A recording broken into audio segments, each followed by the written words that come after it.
എല്ലാവർക്കും സുഖമല്ലേ? ഓണമൊക്കെ എത്താറായല്ലേ? അപ്പം നമുക്കിന്ന് സദ്യയിലെ ഒരു പ്രധാനപ്പെട്ട വിഭവമായ അവിയൽ എങ്ങനെ ഉണ്ടാക്കാമെന്ന് നോക്കാം. അവിയലിനുള്ള കഷ്ണങ്ങള് തീപ്പെട്ടിക്കോല് വലിപ്പത്തിൽ അരിഞ്ഞെടുക്കണമെന്നാണ് പണ്ടുള്ളവർ പറയാറ്. ഞാൻ ശ്രമിച്ചിട്ടുണ്ട്, അത്രയ്ക്കൊക്കെ ആയോന്ന് അറിയില്ല. അപ്പം ഞാൻ അവിയൽ ഉണ്ടാക്കാനായിട്ട് എടുത്തിരിക്കുന്നത് അച്ചിങ്ങപ്പയറ്, ക്യാരറ്റ്, ഏത്തക്കായ, പടവലങ്ങ, മുരിങ്ങക്കായ, ചേനയൊക്കെയാണ് കേട്ടോ. ചേനയ്ക്ക് ഇത്തിരി മൂപ്പ് കുറവായതുകൊണ്ട് ചേന ഞാൻ മറ്റു കഷ്ണങ്ങളുടെ കൂടെ ചേർക്കുന്നില്ല കേട്ടോ. ബാക്കി കഷ്ണങ്ങൾ അടുപ്പത്ത് വെച്ച് ഒന്ന് വാടിയതിന് ശേഷം ചേന ചേർത്ത് കൊടുക്കുന്നുള്ളൂ. അല്ലെങ്കിൽ ഈ ചേന ഉടഞ്ഞ് അവിയലാകെ കുഴഞ്ഞു പോവും. ഞാൻ അവിയൽ ഉണ്ടാക്കുമ്പോൾ പച്ചമുളകാണ് കേട്ടോ കൂടുതലും ഉപയോഗിക്കാറ്. മുളക് പൊടി ഒരു പേരിന് മാത്രമേ ചേർക്കാറുള്ളൂ. ചേർത്തില്ലെങ്കിലും കുഴപ്പമില്ല. പിന്നെ അവിയൽ ഉണ്ടാക്കാൻ പ്രധാനമായിട്ടും വേണ്ടത് വെളിച്ചെണ്ണയാണ് കേട്ടോ. നമ്മളപ്പോൾ ഇവിടെ മിയാസിന്റെ വെളിച്ചെണ്ണയാണ് എടുത്തിരിക്കുന്നത്. തിരഞ്ഞെടുത്ത കൊപ്ര മാത്രം ആട്ടിയെടുക്കുന്ന വെളിച്ചെണ്ണ ആയതുകൊണ്ട് വളരെ ടേസ്റ്റിയാണ് കേട്ടോ മിയാസിന്റെ വെളിച്ചെണ്ണ ഉപയോഗിച്ച് അവിയൽ ഉണ്ടാക്കുമ്പോൾ. നമുക്കപ്പോൾ അരിഞ്ഞു വെച്ചിരിക്കുന്ന കഷ്ണങ്ങൾ ഉരുളിയിലേക്ക് മാറ്റാം.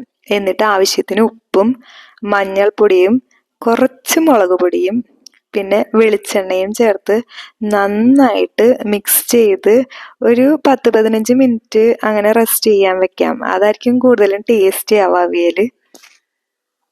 കുറച്ച് വേപ്പിലയും കൂടി ഇട്ടിട്ട് നമുക്ക് അടുപ്പത്തേക്ക് വെക്കാം. ഞാൻ അവിയൽ ഉണ്ടാക്കുമ്പോൾ വെള്ളം ചേർക്കാറില്ല കേട്ടോ പച്ചക്കറി വേവിക്കാനായിട്ട്. വെളിച്ചെണ്ണയിൽ തന്നെയാണ് വാട്ടിയെടുക്കാറ്. അപ്പം കഷ്ണങ്ങൾ ഒന്ന് വാടി കഴിയുമ്പോൾ നമുക്ക് ചേന കൂടി ചേർത്ത് യോജിപ്പിച്ച് വെക്കാം. എന്നിട്ട് മൂടി വെച്ച് വേവിക്കാം. അപ്പോൾ ഇടയ്ക്കിടയ്ക്ക് മൂടി തുറന്ന് കഷ്ണങ്ങളൊന്ന് ഇളക്കി കൊടുക്കണം കേട്ടോ, അല്ലെങ്കിൽ അടി പിടിക്കും. ഇനി ഒരു മിക്സിയുടെ ജാറെടുത്ത് തേങ്ങയും നല്ല ജീരകവും ഒന്ന് ക്രഷ് ചെയ്തെടുക്കാം.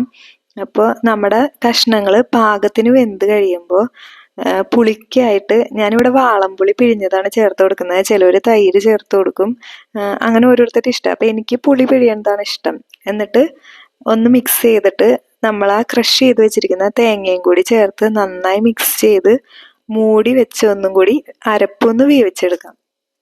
പച്ച വെളിച്ചെണ്ണയും വേപ്പിലയും ചേർത്ത് വാങ്ങി വെക്കാം. എന്നിട്ടൊന്ന് മൂടി വെക്കാം. വളരെ ടേസ്റ്റി ആയിട്ടുള്ള ഒട്ടും തന്നെ കുഴഞ്ഞു പോകാത്ത അവിയൽ റെഡി ആയിട്ടുണ്ട്. അപ്പം നമുക്കൊന്ന് കഴിച്ചു നോക്കാം.